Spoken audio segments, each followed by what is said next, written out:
Okay, so what I want to talk about today is how do we, as women, how can we connect to our feminine power? So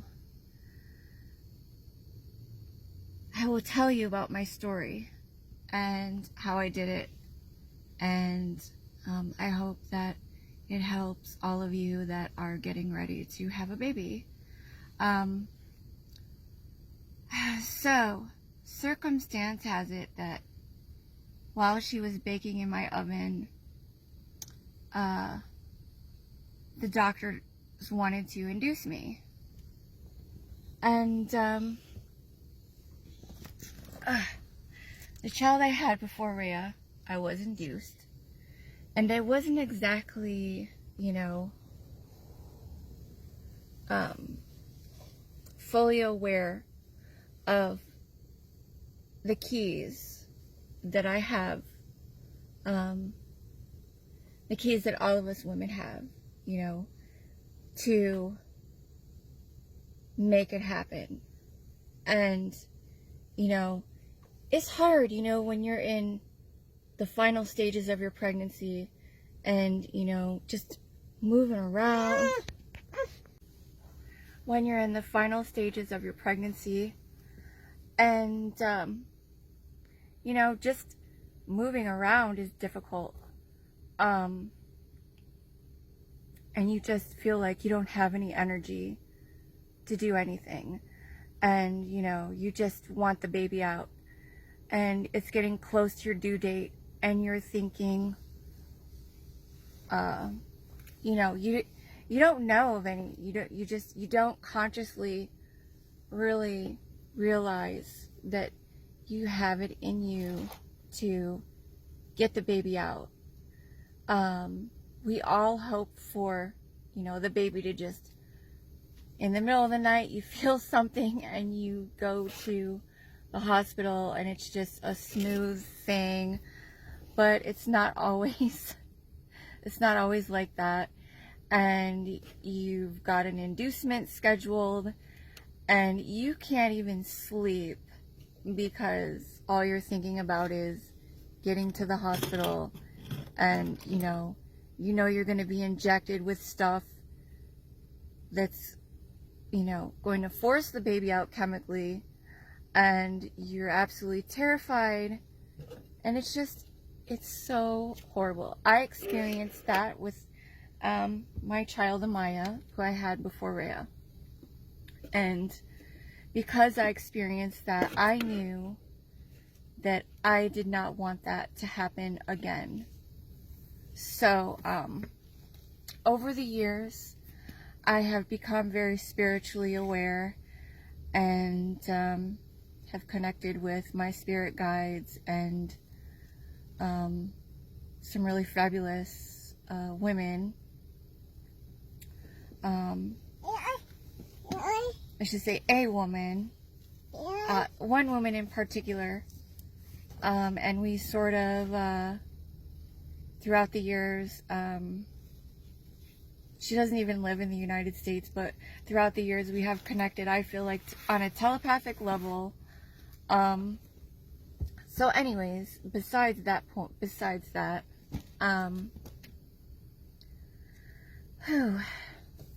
I'm kind of racing against the clock today because it is Thanksgiving, and I want to be able to get in and, tell all of you about this because I feel it's very important. And like I said, I know a lot of women that are about to have a baby. So anyways, it was getting down to the wire, basically. Yeah, it feels good to just lay back and take a breather and rest. And Rhea's trying to climb all over the car. I get awesome daylight here in the car, and it's about to run out. And I want to go eat food with my family. She's wanting to climb all over the car. That makes it, pretty hard. And yeah, she goes everywhere with me. So, okay, so what I did. All right, so the evening before I was scheduled to be induced, I had already, for several days, done some walking at a botanical garden here where I live. And walking is really, really, really good. You know, that's sort of like an old wives' tale.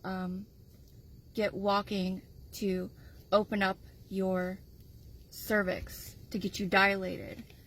And absolutely be active as long as it's medically okay. Now you want to walk around, and you know there's a thing to that, you know, because you're walking around, you're not just walking to walk, to open it up. There we go. Hold on a second here. With every step, you know, you're thinking about your baby. You are. Your mind is connecting to your body.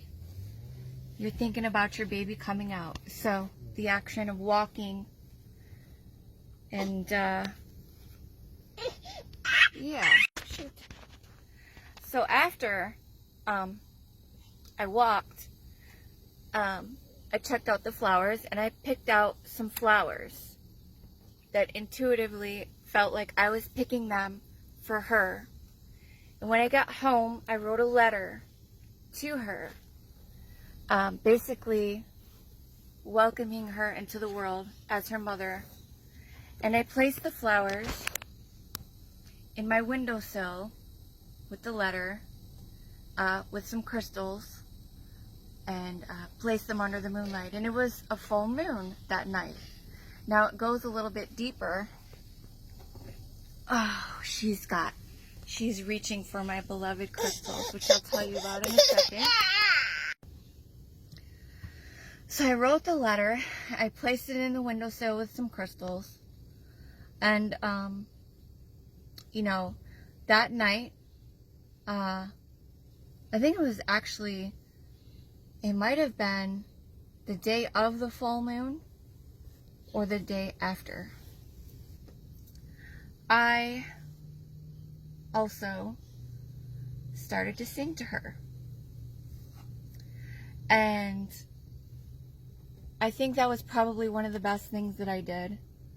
I went outside and I looked up into the moonlight and I started to sing. I touched my belly and I would sing her name.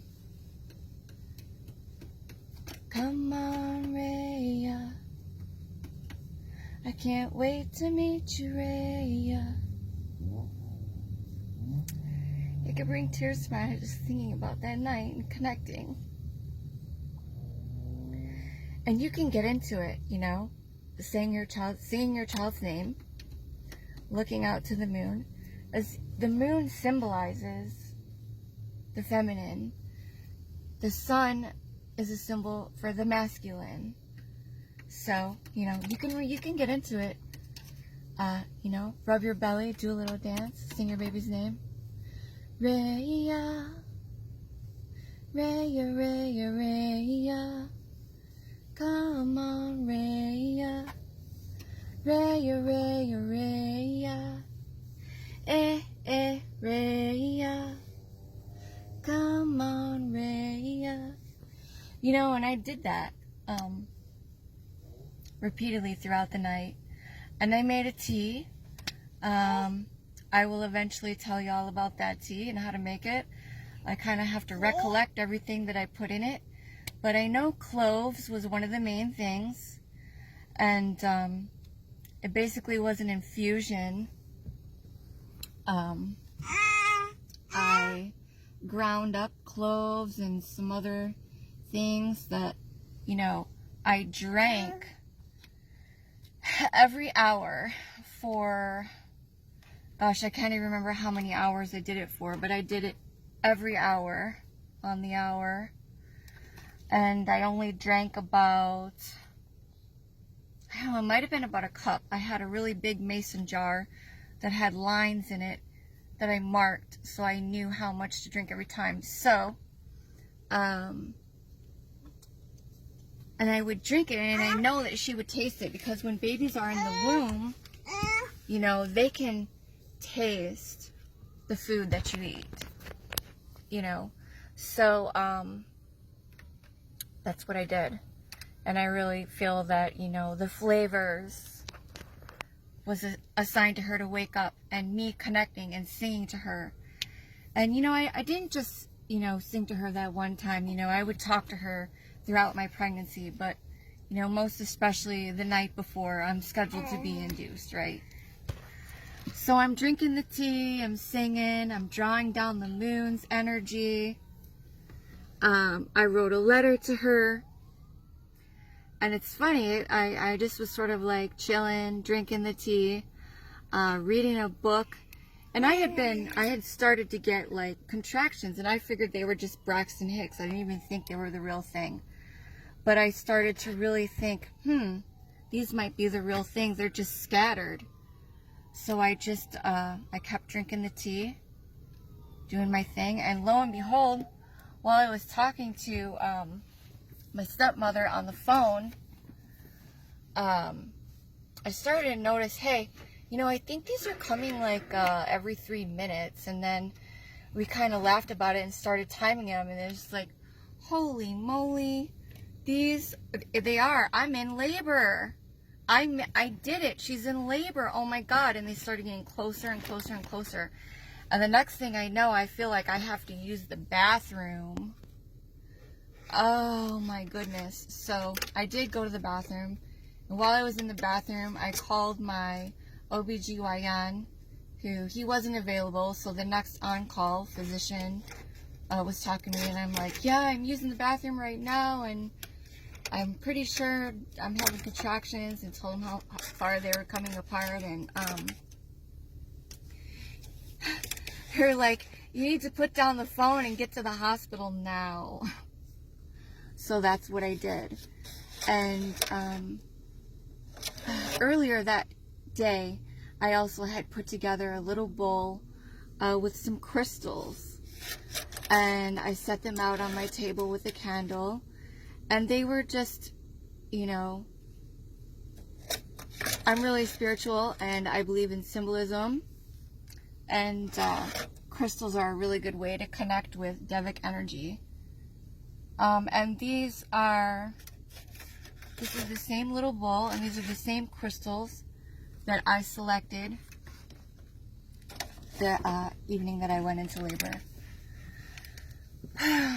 And it's so funny, because I later found out that one of the crystals that I picked was specific for childbirth. It's called unakite. So I highly suggest that when you go to the hospital, you take a little bowl of crystals with you, which is what I did. And, you know, try to put some unakite in there.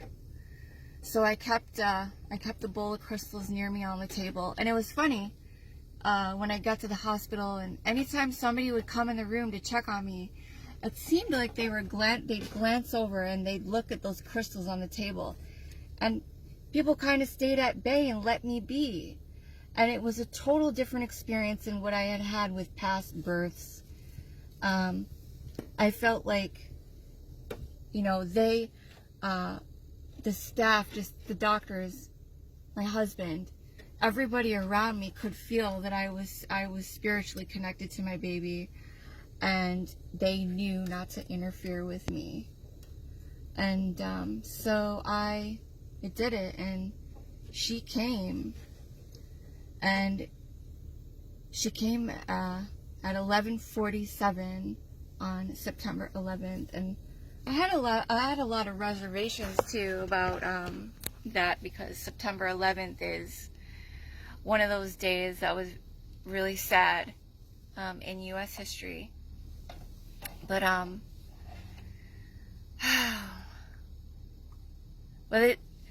the day before she was born, I found out that and I'd known this, and I didn't really recall upon it until then. But one of my favorite musical artists, Richard Ashcroft from The Verve, his birthday is September 11th. So it was just like, oh man, it's all right. All this time I'm thinking, please don't be born September 11th. And then it turns out one of my favorite artists' birthdays, September 11th. 11 energy is really something special. I found out a few years ago that I carry the 11 energy also. I'm an 11 life path, master number 11. So, and she was born on the 11th, so even though her life path isn't an 11, she carries master 11 energy. But anyways, it's Thanksgiving, and I would love to touch more on this topic, but take the walks, write a letter, talk to him or her in your belly, sing to her. I still, to this day, it brings tears to my eyes when I sing her name. Come on, Rhea, I can't wait to meet you, Rhea. You know, and you can put some soul into it. You can. Anyways, I'm gonna go home to my family, and I wish you all the best. So, peace and happy breastfeeding.